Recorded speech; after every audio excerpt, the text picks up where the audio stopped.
What's going on, guys? So we're back again with another gameplay video. This time we have Jason here on the left playing the new starter deck Vegeta leader, and we have Tim here on the right playing the SS4 Vegeta leader. So Vegeta versus Vegeta. We're going to find out which one's better, red or blue. So just before we get started into the gameplay video, I want to give a huge shout out to our sponsor, Team Card Titan. If you guys want any DBS Seal products or DBS singles, make sure you check out that link in the description below. And for all the people within Australia and New Zealand, check out their auction page on Facebook as well. Now, starter deck Vegeta, I believe this is running the Bardock's crew engine, which I think is probably the best engine for the deck. It's very, very strong. I really like this leader and the premise that the leader has, giving double strike to your Unison, especially when you've got Piccolo Junior Unison. Most people probably want to go for a negate on a Piccolo Junior Unison, right, at double strike. That's probably the most common thing, and then you're kind of clearing a bit of their board as well, which is pretty insane. And then obviously early awaken, as we've seen with many other decks, is very, very important.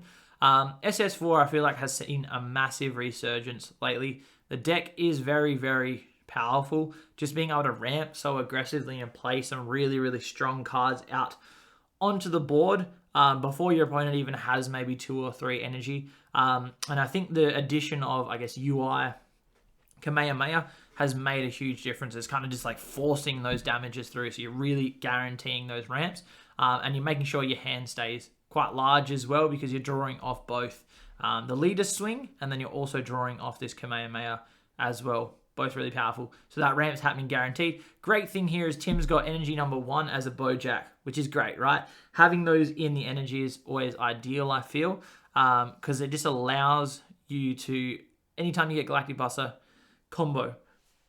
Be aggressive, hopefully get them played out onto the board as well if you have the right amount of energy, which you can obviously pay attention to. But it makes your opponent have to think and play around a lot, right? So we are going to awaken, taking our life, untapping 2, which is great. So it's pretty much a free awaken, which is great. It's similar, well, very similar to what like a Soul Striker is, where they get their draw, and then when you swing, you untap your 2, right? So you're really getting that energy back. So it's quite nice. And Jason's hand quite large right now, which is great too. So Piccolo as well, obviously being able to draw cards with Piccolo, going to keep that hand a little bit higher. Now, what he does need to do is start to build up, I guess, a little bit of the crew here. So then when he does play one that he wants out, or an impactful member, I guess, you're going to make sure they're all 15Ks. So they start swinging in for some actual good damage. Now, I'm hoping he has a Borgos as well, so get those draws out. Blue doesn't really have, I guess, too much board clear in these early stages, so he doesn't really have to be too aggressive. He can just kind of hold back if he wishes.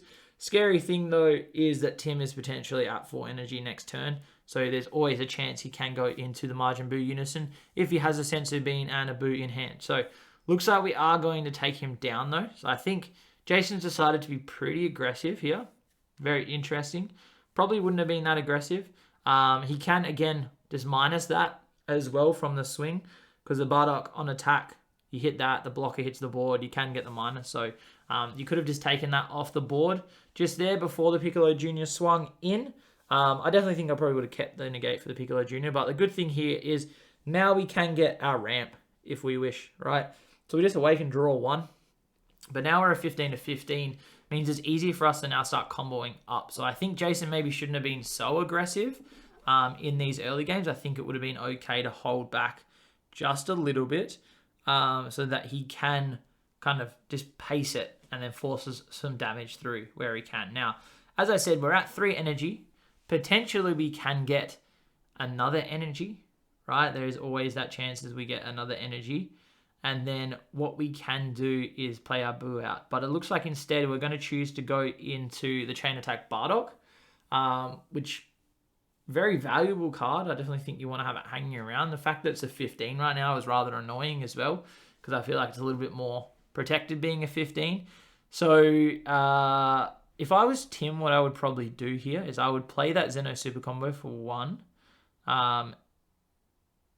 And then you can combo the Bojack. But yes, that's also a great card. Just being able to get value, because then what you can do in this next turn is you combo the Bojack out onto the board, pay your 2 energy, and bottom deck one of these guys, right, to get them off the board. And then having a 20k dual attack going into the next turn is really strong. The scary thing, though, is I guess he can always minus the Bojack. So now we've put two things on the board. I'm not going to be able to play Bojack. Oh, we are still able to play Bojack because Galactic Buster is going to go in there and active anyway. So we still have our 2 energy. But the scary thing is now he could minus the Xeno Super Combo. I feel like the Borgos in this instant wasn't really too important. It's only really important against the mirror match or when you're playing other blue decks, right? Other than that, not really too needed. So looks like what we're going to do is go for our restand of everything.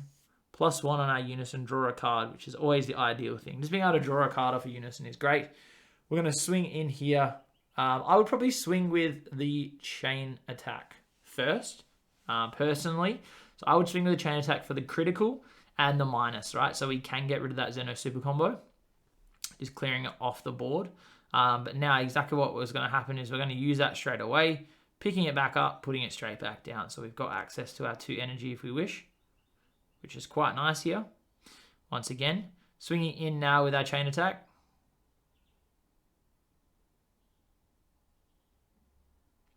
So because we've got 2 energy standing, I just saw that Jason flipped a Broly Crown to hand. Now, again, it's one of those things, right? I always feel like when you use Crown, you want it to be impactful. I usually prefer to kind of wait till you have a good board, potentially going for game, or you just know they have like a floodgate or something like that, and you need to get a lot of swings in. That's when you really want to hit Broly Crown. To me personally, that's my preferred option for that card. I definitely think doing it too early isn't the best, right? I guess, especially against SS4 Vegeta right now, you're not really going to rip something important because you can't take the Unison. If you could take the Unison, it would be absolutely amazing. All we're going to hit is a Xeno Super Combo, right? Which it's not crazy.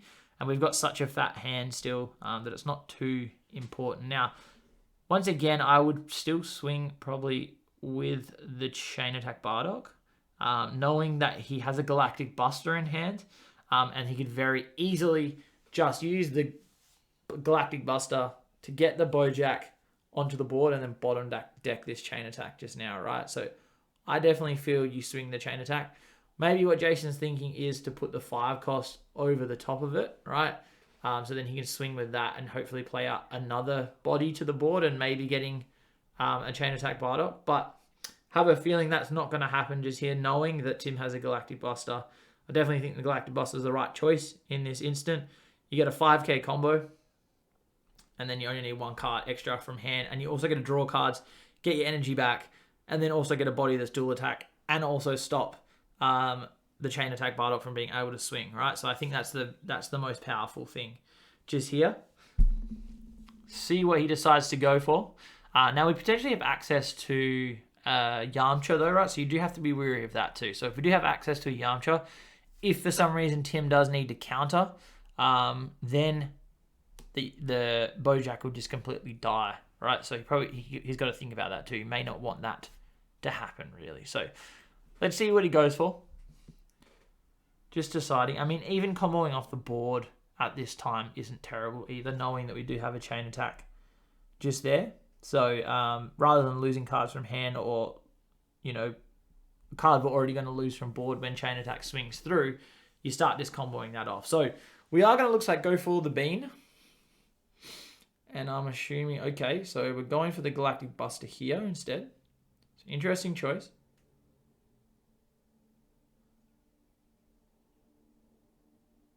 So Galactic Buster goes in, right? That's it. And then he does have to pay 2, and he does have to tap 1 down for Galactic Buster. So interestingly, he went for the bean. I probably would have just gone the Borgos and the Galactic Buster, just losing, I guess, the 2 energy. Not having to tap anything down for Galactic Buster, I think is probably preferable. In this instant, when knowing we were going to bottom deck the Chain Attack. And then I'm assuming we're just going to combo out of the rest of the swings here anyway. So let's see what he decides to do. I'm assuming Jason will just swing in with the leader. Into lead, just getting a draw.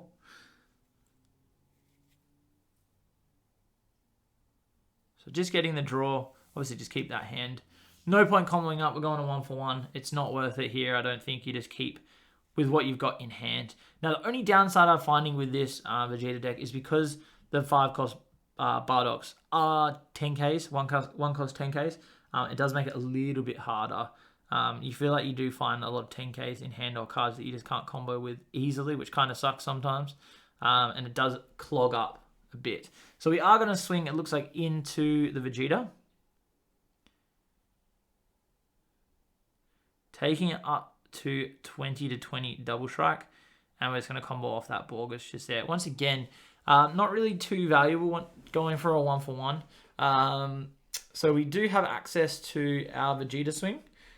Now, the great thing here is Jason actually has a Frieza's Death Ball in hand right now. So that could probably prevent the ramp. But at the end of the day, we're already at 4 energy. It's not really stopping too much. We've just charged a Boo, which makes me feel like we definitely have another Boo in hand, right? We'd be crazy not to. He doesn't want to play that out right now, though. He wants to start swinging like he's doing into either, the battle cards, or he starts swinging into the Unison and clearing that off the board, because he's not going to try to close out game this turn. All we're going to do is try to just go for the control just here. So swinging in, I believe that was into the Bardock, which I think is a good choice, is getting that off the board, knowing that the 5 cost can recur another one of the Bardock 1-drops, and just get that out onto the board is quite powerful. So it looks like we're going to go for the Heroine's Lineage. Very interesting choice. Kind of cool steal, though. Obviously, having a 20k dual attack is quite strong. Now, not really being afraid of Yamcha anymore to neg anything. Very free to just play that Majin Buu Unison out onto the board. Yep, and then we get ourselves another draw. And then we can swing with the leader. Now, what I would probably do is just swing the leader into that Bardock again, right? Rather than going to lead. Probably just swing into the Bardock. If Jason doesn't protect it, it means, I guess, we're a little bit more safe. Tim may be deciding, though, instead, just to keep the Majin Buu Unison up. We can do the -1 anyway if he goes for it. I would probably swing this into the Unison. Get those markers a little bit lower, because we potentially want to clear that off the board this next turn. Well, not this turn, but going into the next turn, we can potentially clear it off the board if we wish. I don't think we give Jason 2 more cards. His hand's already starting to get a little bit low, which is something I always find with this deck. The hand does start to wear down a little bit, because you are, I guess, aggressively putting things to the board. So we are going to counter. We do get a blocker. Great thing here, though, is we do have access now to the Vegeta swing again. Be awesome if we got to draw, but we're just going to go straight for that block. Be good if we did get 2 draws, because that would be absolutely insane. That hand would build up even more over the course of the game. We are going to go for our Boo, restand, untap. Passing turn here back to Jason. Restanding a Bardock, which is great. And what we want to be able to do is evolve on, get everything going through, and then play our chain attack out. And then we start swinging in with our criticals, right? And obviously drawing off our Piccolo Unison and our leader swing is great. So it looks like we're going to go for our 5 cost. Not risking it.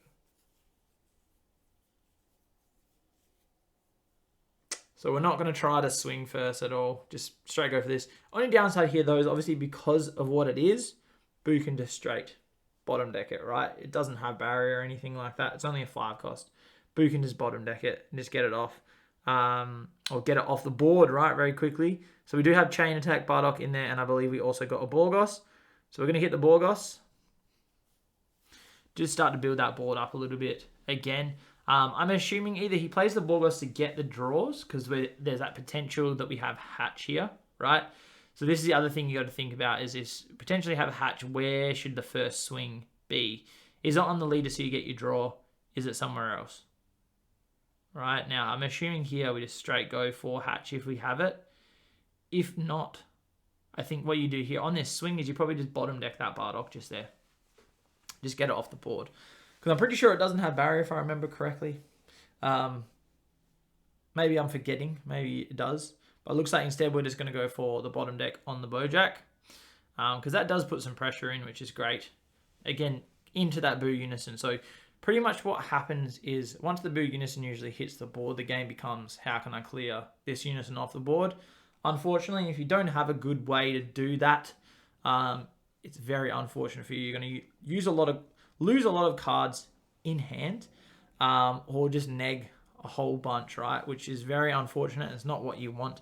So having a 20k dual attacker, much like the Bojack, is very, very good to start trying to clear off the Boo. So we are going to, it looks like Beam here.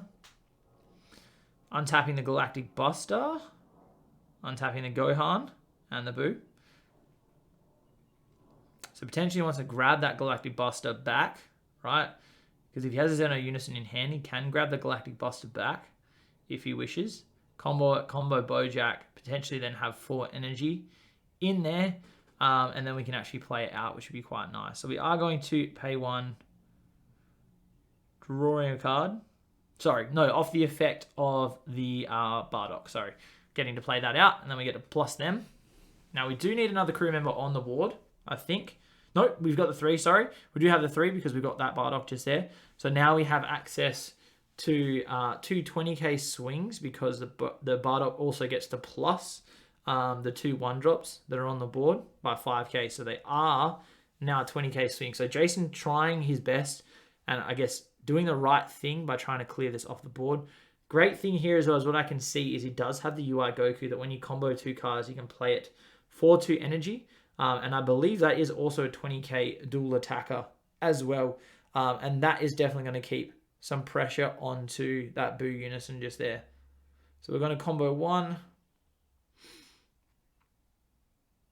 Just 1? Okay.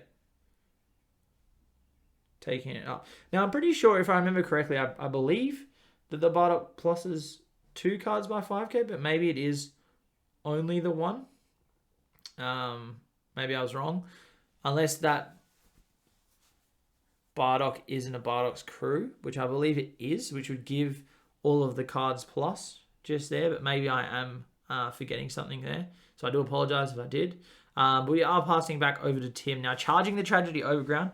Pretty crazy that that card can be played in a deck like this. It's absolutely ridiculous. If you don't have a way to play underneath Tragedy Overground, it's pretty much game over as soon as that hits. Very, very important card in the mirror match for SS4, I believe. If you can get that down first, that means you're probably on your way to success in winning that match because your opponent's not going to do anything. You still have access to all of your things until they hit the Tragedy Overground as well. But having access to things like your Boo Unison and also your Android 17, turning the tide and forcing them to, lose all their cards in their hand and then potentially closing out the game with a crit and then a Boo Unison. So it looks like what we're going to do is we are going to negate here. Now, Tim has a choice. He's got 5 energy. Does he want to go for the counter, which I think is not a bad choice here, knowing that he's only got, I believe, 3 life. So the thing he restands, he does get to draw a card, of course, on the swing. Initially, I don't think he did draw the card. I think he does go for the counter, but it looks like obviously not. He's deciding not to here. I would think you would go for it personally. I think you just force that through. If he's going to go for a negate, you hit that out onto the board, stop it, and then you go through with your triple strike attack, I think, right? But knowing what Jason has in hand is here pretty nice. He does have a Yamcha, and he also has a Frieza Death Ball. So can kind of make that pretty obsolete from the play and the swing. We're going to swing back in, potentially combo. So no combo, but Jason is going to combo out just to protect it a little bit more. We do have an Abuni in hand. But we also... So we don't play that yet. We don't play 8-drop Fu yet. So I'm hoping Tim doesn't decide to do that right now. Looks like he is instead. Okay. So yeah. So we're going to get hit by Yamcha. So usually what you want to do, right, with this card, and this card is absolutely absurd, is usually what you want to do is get to your 8 energy, hard cast that after you've got a board already made up, right? Once you've got a board made up and they're forcing negates and they're forcing combos and things like that, and they want to use their super combos, that's when this card is absolutely taxing. It's just ridiculous, right? That's where it really, really, really shines. So I think it'd be interesting to see what Tim decides to do here. I don't think he'll want to start comboing into these attacks. but it can kind of force some damage through, or force some cards to be used and force some cards out of hand as well, if he wishes, right? Which isn't terrible. So it looks like we're going to go into the Fascia, just clearing that off the board. Now, a big thing with this deck as well is for the Vegeta, not the SS4, just the regular red starter Vegeta, controlling their board is very, very important. The longer you can do that for, or the easier you can do that, the better time you're going to have against the deck, right? So if they have a board of 1-drops built up, having ways to minus or clear or bottom deck or whatever it is very, very important. Now, we're going to go for the effect of Kai here, drawing a card. Now, the great thing here is he probably should have done that first, right? Because then when he wanted to go for his Fu, if he decided to hit the Yamcha, what would have happened was he would have had to, I believe it's bottom deck a card, if I remember correctly. So anytime he plays something during his turn, he does have to bottom deck a card, which would have been pretty good. Now, didn't get full value out of that Fu. Very unfortunate just there. So we are just going to send it straight to the warp after that. Passing back over to Jason here. Now, I'm really hoping he can pull something out just here. Get a decent board going. Once again, Boo's only got 1 marker. So we're quite free to play things. But with the risk that it does just disappear, right? There's always that chance that it does just disappear with the -1 on the Boo. But again, getting that card off the board can be quite beneficial to Jason anyway. So even if it does go from the board, I feel like he's still getting a lot of value out of it. Takes away the counterplays. It also takes away the blocker. So it means it can only really stop 1 attack, which is quite nice.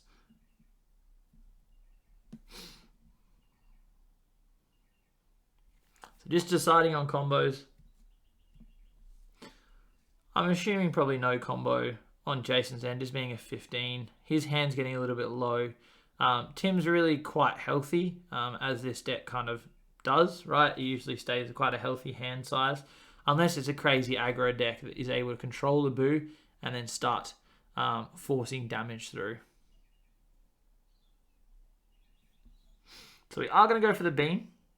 A little bit of extra protection for this turn, which is quite nice there. Obviously, being a 20k is always beneficial. I think what we do here is we try to just clear this Boo off the board just straight away. Force Tim to find another one or have a negate to defend it, which I believe he has. Looks like Chilled's Army. So we can KO either the blocker or the Kai with the Piccolo's effect. So hoping that Jason doesn't forget that. What I would probably do is hit the blocker. So then what we can do is swing in with potentially that chain attack Bardock. But we do need to build up a little bit of a board, unfortunately. So we're going to hit the Borgos, get some more draws. Also like that quite a bit. Now we do have access to, as I said, Piccolo being able to KO something, because we have used a counter effect. Jason's still just deciding what to go for. I think the Borgos here is probably a good choice. Knowing that leaders are 20k, just being able to draw a card is always beneficial. And passive draw and things like that always helps a lot. So I think the Borgos is the right choice.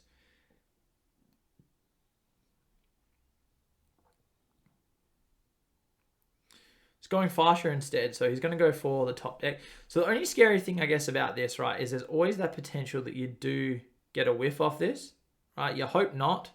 We saw only 1 crew in there, right? So we just hit 2 super combos, Piccolo, that is a free play, which would have been really nice to have in hand.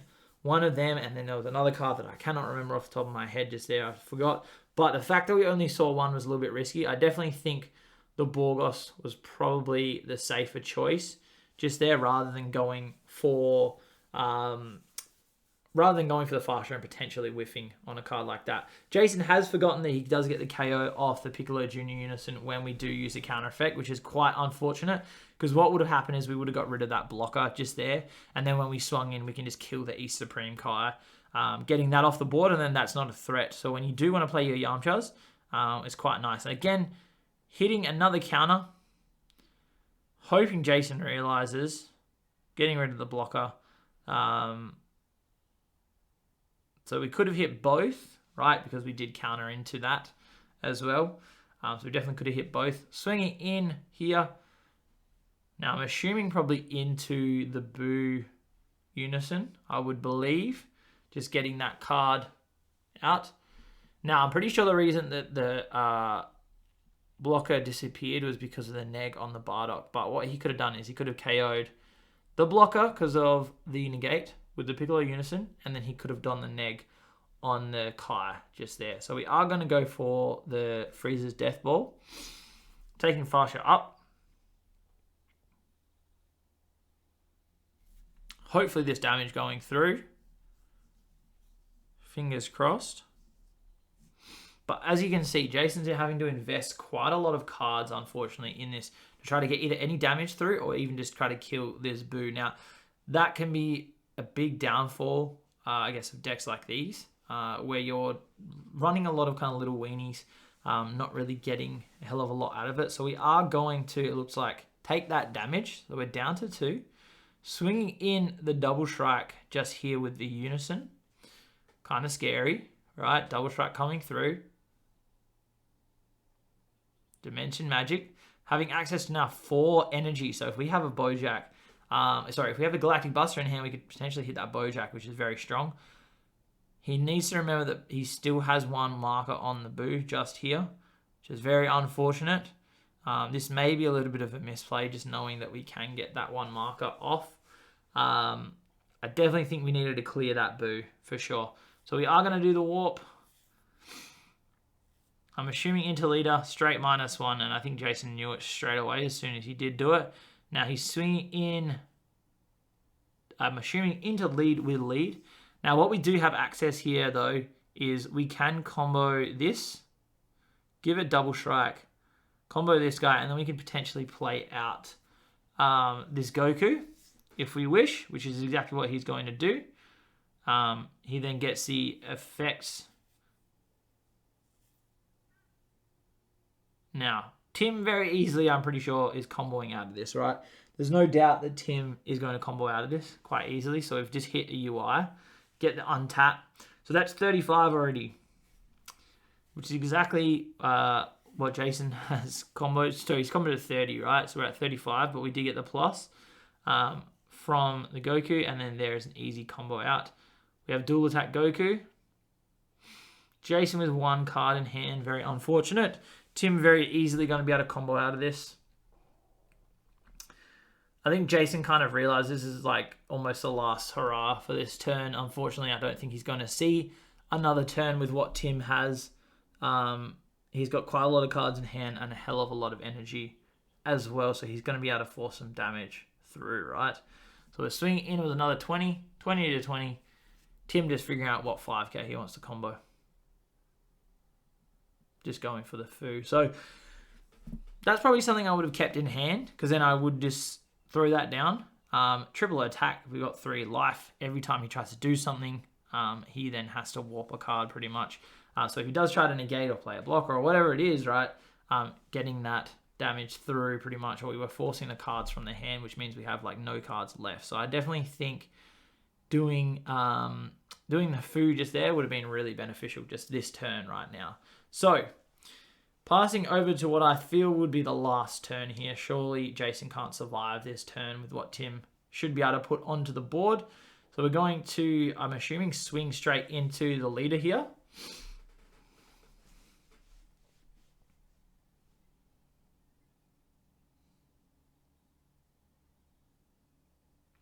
So I'm assuming swing into leader. I believe that card in Jason's hand would not be a 5k, because if Jason had a 5k, he would have probably thrown it down on one of the attacks before. So we're going to take that damage. We are going to ramp energy. Sadly, in rest mode, though, it is an 8. Now, this is what I mean why we probably should have put down the thing. But I think what Tim's mind, he's thinking, is if he negates, because he's got 1 card in hand that he didn't combo, if that was the negate, if he decides to use that, we can hit it with an ape, right? Which I like that choice too. Unfortunately, now he's kind of got in that awkward situation. But I believe this is now going to hit one of the Vegetas. If I'm looking at, I can't really see his hand, but the energy that he just tapped, I believe, was 6. So I believe he's going to be able to hit these So he's just going to hit the ape straight away. Cool. So he is paying 5, not one of the Vegetas. So we are just going to hit the ape. We get to draw our card. And then swing in, I'm assuming, into leader. I believe no negates. We got a 5k combo and a unison. That's definitely going to be game. So there we go, guys. SS4 Vegeta taking that one. Vegeta, we got to see a little bit from the starter deck. It wasn't crazy. We got to see what the crew did, though, which was good. SS4 doing what it does. Ramps. Plays very good generic blue cards and this kind of controls. Hope you guys did enjoy the video. If you did, please remember to subscribe. Hit that bell to stay notified. And I'll catch you guys on the next one.